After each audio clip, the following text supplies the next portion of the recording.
Food. You can come across this topic in virtually any part of IELTS. You are often asked about food in the speaking part, where you might expect questions about your favorite type of meal, dessert, restaurant, or international customs around cooking and eating. In Part 3 of the speaking section, you might be asked to talk about nutritional aspects, the relation between proper diet and health, and so forth.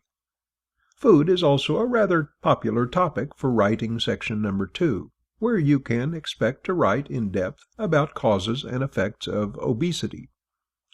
So, let's start our food vocabulary training. International cuisines. Our globalized world is giving us unique opportunities to share various international cuisines.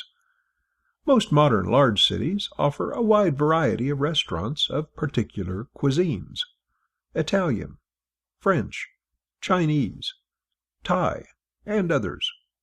In addition, it's a popular topic in IELTS. For this reason, to score high, you have to develop vocabulary to speak about your diet and food preferences. It's equally important to use proper adjectives, provide examples. But I warn you again not to memorize any sentences or paragraphs. Remember that at your exam you have to speak naturally. Some examples. I love the simplicity of Italian food, with only a few ingredients, but of extraordinary quality. Fresh tomatoes and basil, olive oil, and prosciutto di Parma are typical Italian products. Coriander, ginger, cardamom, and saffron are very typical flavors for Indian cuisine.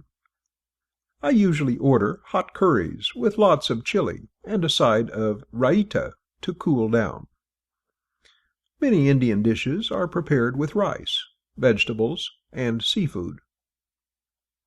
Healthy food. Nowadays, we often hear about the importance of maintaining balanced and healthy diet. It means that we need to think carefully about what we eat and prefer nutrient-dense food. But what is food rich in nutrients? Nutrients are the substances in food that our body processes in order to function. Example: good nutrition. A well-balanced diet combined with regular physical activity is a cornerstone of good health. And what are good examples of healthy food? Whole grains are a trendy group of widely discussed ingredients. So let's discuss what a whole grain product is. According to an official definition, whole grains, or foods made of them, contain all the essential parts and naturally occurring nutrients of the entire grain seed in their original proportions. Basically, products made with whole grains are as good as the original seeds. Some examples of whole grains: wheat, wild rice, barley, corn, millet, buckwheat, oats, and so forth. Fiber is another important component of healthy diet. It's found in cereals, fruits, and vegetables, and contributes to keeping our digestive system healthy. There is another interesting expression often used by healthy food advocates: eat the rainbow.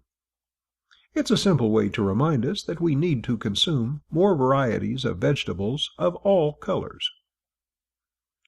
Eating disorder and unhealthy food. When we talk about eating disorders, obesity is the first thing to mention here. Obesity is currently among the biggest health problems in the world. It triggers various diseases, which combined kill millions of people every year. There are several words to be used to describe excessive weight: obesity, overweight, adiposity. Example: children become overweight and obese for a variety of reasons. The most common causes are poor dietary habits modeled at home, lack of physical activity, and unhealthy eating patterns. Another example: psychological disorders which obesity may trigger include depression, eating disorders, and low self-esteem. Now let's discuss what causes excessive weight and obesity and learn some specific vocabulary.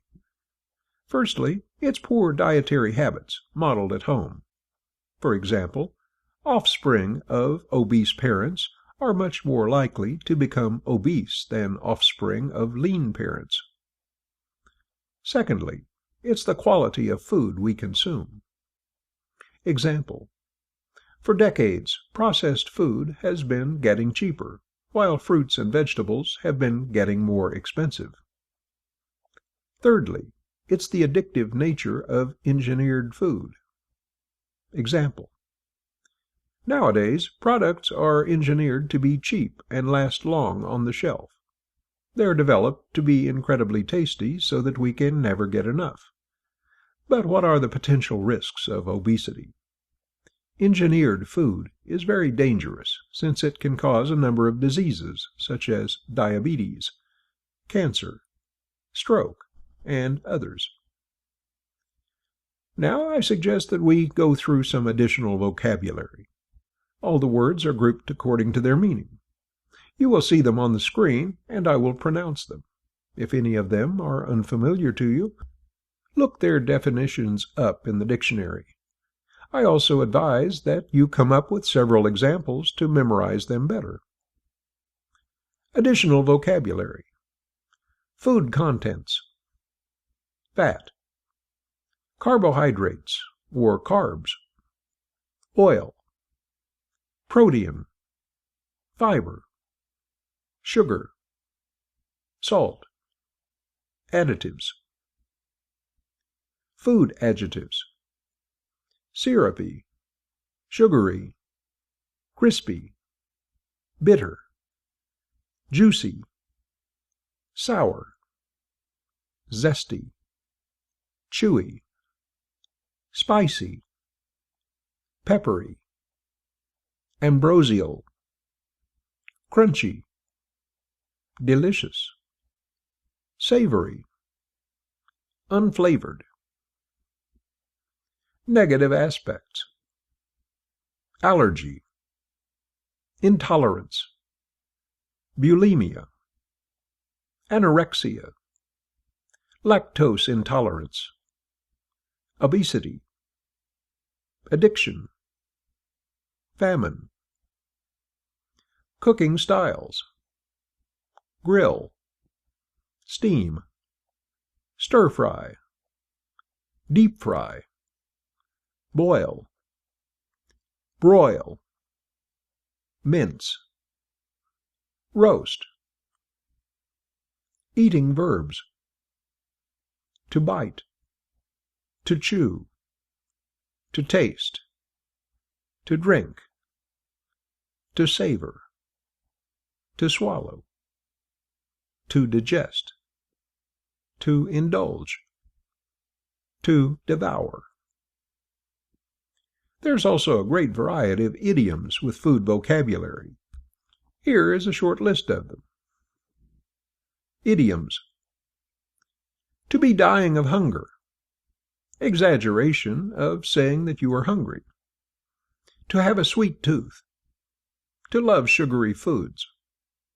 To take the biscuit refers to something very annoying or irritating. To know on which side your bread is buttered. To know where your interests lie. To take the bread out of somebody's mouth. Take away somebody's means to earn a living. To butter someone up. To flatter. Be very nice to someone, usually for selfish reasons. Piece of cake. Something very easy. Like chalk and cheese. Completely different. Cry over spilled milk. Get upset over something that cannot be changed. That's the way the cookie crumbles. That's the way it is, and nothing can be done about it. Tough cookie. A self-confident, ambitious person who will do what is necessary to get what they want. Can't make an omelet without breaking eggs. It's impossible to make important change without causing some unpleasant effects. To eat humble pie. To be forced to admit that you did something wrong and apologize. And that's basically it for this delicious chapter of our Vocabulary Booster course.